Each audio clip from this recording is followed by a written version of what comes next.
Até quem não quer vai abrir sua boca e glorificar.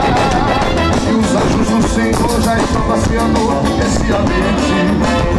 O negócio é do céu e pra entender disso é preciso ser crente. Posso te jejuar, ele abate o diabo quando se levanta para me derrubar. Ele diz que não, Jeová diz que sim, que no fim dessa luta tem bênção. Olha aqui.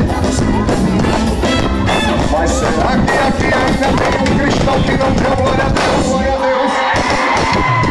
Só metade dessa praça que deu glória a Deus, metade não, um terço. Eu queria ver essa praça inteira dando glória a Deus o mais alto que a gente possa ouvir, amém? Eu vou perguntar de novo. Prepare o seu coração, a sua alma para dizer glória a Deus.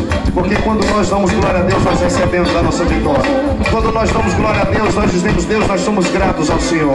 Deus, nós te amamos. Deus, a glória é tua. Deus, a glória essa noite não é do Filipão, a glória é tua, Deus. Atenção, Paulo Ramos, você pode dar glória a Deus. Mas será que aqui ainda tem um cristão que não deu glória a Deus? A outra metade agora, tá faltando a metade do lado de lá. O povo aí atrás tá me ouvindo. O povo aí atrás tá me ouvindo. Tem alguém aí atrás tá me ouvindo. Você pode dar glória a Deus aí também. Vamos envergonhar Satanás essa noite, porque essa noite é de Jesus. Mas será que aqui ainda tem um cristão bem forte? Eu quero ver. Será que aqui ainda tem um cristão que não deu glória a Deus?